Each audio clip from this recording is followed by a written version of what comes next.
Halo, Assalamualaikum warahmatullahi wabarakatuh. Dengan saya, founder Nusa Connection. Kali ini saya ingin memberikan tips untuk klien yang sedang siap-siap untuk studi di Kanada bersama Nusa Connection.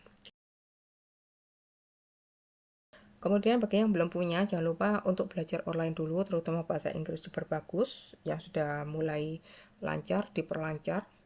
Dan yang belum pernah cepat belajar bahasa Prancis dari mulai sekarang. Berkali-kali saya bilang bahasa Prancis itu penting, teman-teman. Karena seperti membangun rumah itu ya, bahasa tuh bikin makan waktu untuk belajar fondasinya, grammarnya, nanti listening skillnya, nanti readingnya, writingnya, semua itu makan waktu. Ada yang 3 tahun baru bisa ngomong, ada yang 5 tahun baru bisa ngomong. Itu cuma ngomong, apalagi belajar baca tulis. Kalian ya yang kerja di luar negeri nggak ngerti bahasa Inggris, chance kalian kena tipu itu besar, teman-teman. Kena tipu agen yang membawa kalian ke luar negeri besar sekali, karena kalian nggak tahu apa yang ditulis, yang kalian tanda tangan itu apa, nggak tahu. Siapa tahu tanda tangan itu tiba-tiba kalau kalian kecelakaan organ kalian dijual, nah kalian tanda tangan, walaupun kalian nanti nuntut ke pengadilan, kalah kalian. Hati-hati.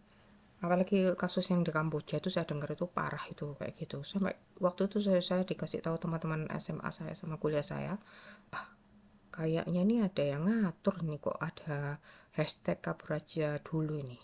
Jangan-jangan orang-orang yang mau jual organ itu lagi bikin hashtag ini rame-rame mencari orang Indonesia. Kenapa? Yang lari keluar itu masih muda-muda. Organnya masih fresh, masih sehat.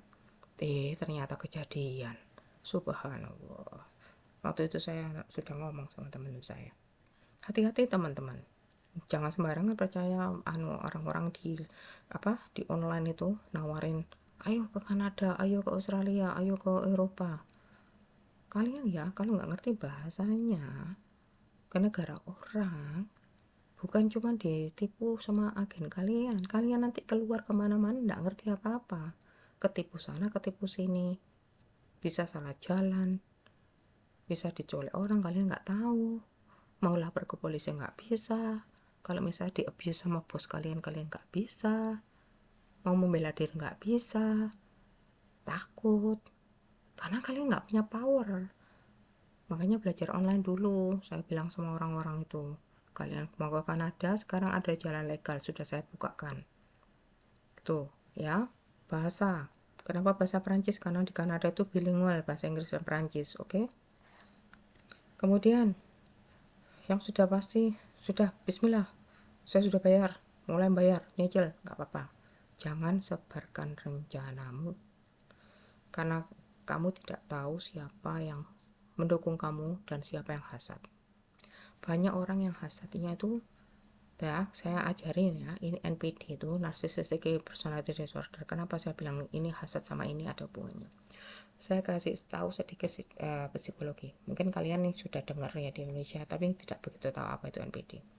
MPD itu sebetulnya ada dua, banyak yang nggak bahas kan di Indonesia karena nggak ada yang tahu mungkin, atau yang ada yang tahu mungkin nggak, inilah nggak masuk algoritma saya, jadi nggak masuk YouTube saya.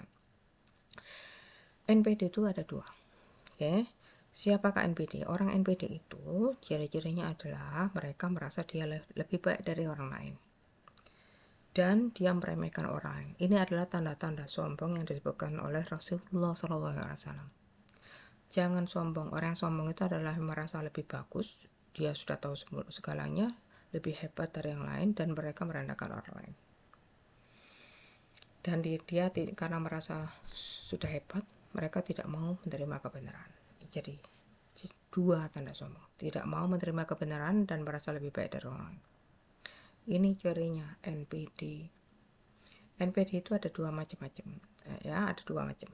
Yang pertama adalah overt, terbuka, dan kedua itu covert. Oke, yang overt itu kelihatan banget. Dia tuh minta perhatian.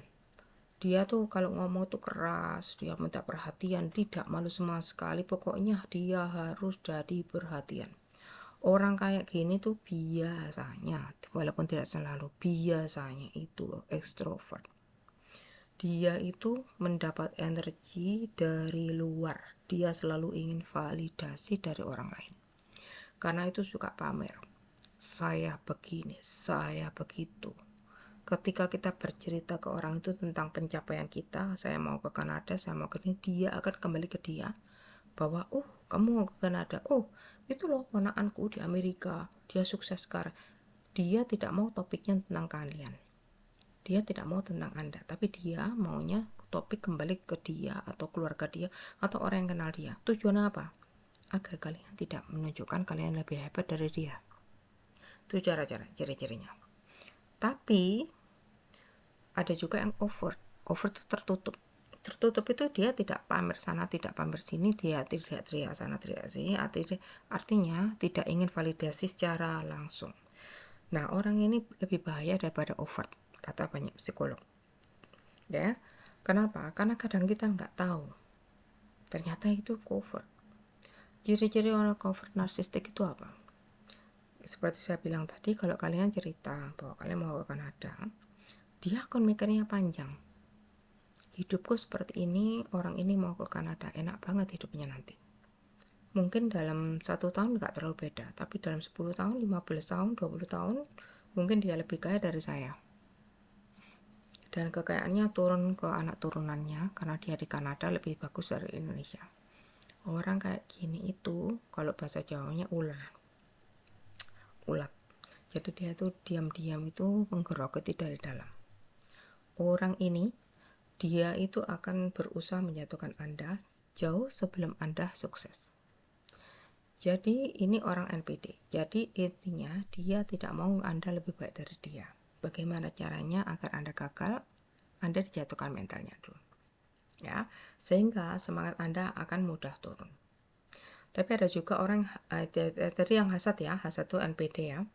Ada juga yang nggak hasad, tapi dia ingin di zona nyaman. Ini adalah orang-orang yang kalau kalian melihat video atau buku Who Moved My Cheese, itu ada ceritanya 2 ekor tikus dengan 2 orang manusia.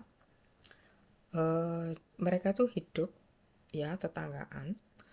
Nah, setiap pagi itu mereka lari, ada di tempat sebelah itu ada istana, namanya istana apa namanya, cheese, keju. Tiap pagi ke sana makan, pulang tidur, pulang selesai, pokoknya sudah nikmat lah, nyaman hidupnya. Tapi kedua tikus itu pinter, namanya juga tikus ya, dia membawa sana sini. Jadi dia nggak cuma ke satu tempat aja, setiap dia habis dari tempat situ dia coba ke tempat lain membau-bau, ada nggak tempat lain yang punya cheese, punya keju. Kenapa? Karena mereka tahu suatu saat keju ini dimakan berempat orang, cepat atau lambat akan habis. Maka maka mais ini, kedua tikus ini menemukan tempat lain. Suatu pagi, 2 orang manusia itu tadi, Ham sama Ho, itu lari ke tempat cheese-nya tadi dan menemukan cheese-nya habis. Dari sini kedua manusia ini, yang satu tuh sadar kalau gitu kita harus cari tempat lain. Satunya lagi sudah berada di zona nyaman. Dia bilang ke temannya, ngapain cari tempat lain, nanti akan kembali lagi kok kejunya. Enggak, kata temannya, enggak ada, kita harus cari tempat lain. Nggak mau sih satunya lagi itu akhirnya lari keluar itu ke dalam labirin. Di labirin tuh kadang dia jatuh, kadang dia ini nemu, pokoknya dia itu selalu ngasih tanda buat temennya setiap dia menemukan tempat-tempat sesuatu, apalagi ada bahaya, dia tulis. Terus dia menuliskan apa yang dia pikirkan. Lama-lama dia ketemu ada stasiun lain yang punya keju. Karena dia sudah tahu caranya, dia kembali akhirnya ngasih tahu temannya tadi, itu ada keju di sana, ayo ikut. Nggak mau temannya.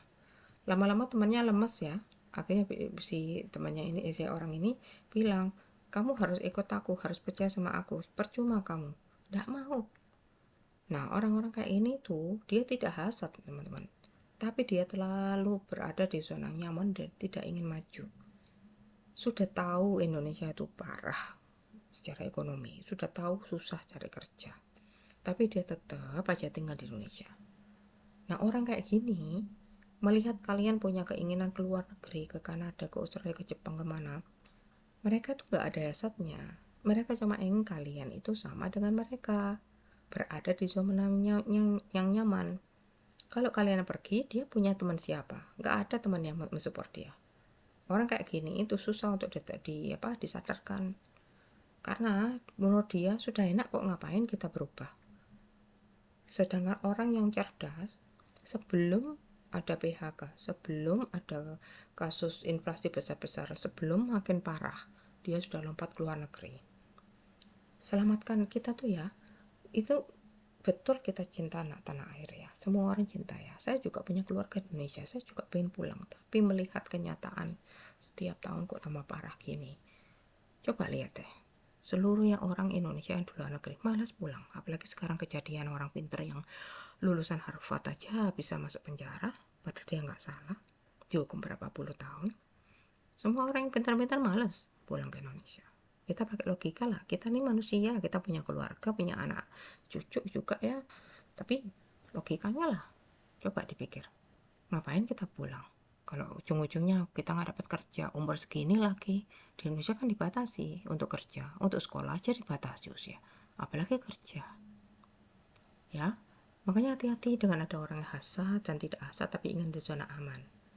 Apalagi ini kalau ketemu NPD tadi, hati-hati ya, karena semangat kalian mudah turun dan akhirnya kalian nggak merealisasikan impian kalian. Nanti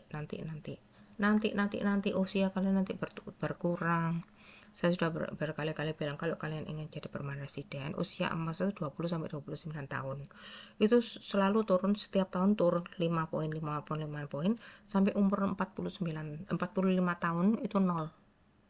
Kalau kalian sudah skornya 0 dari usia, itu berarti kalian harus menambah ilmu kalian, studi S1, S2, S3 di Kanada biar dapat nilai tinggi sebagai kompensasi dari usia.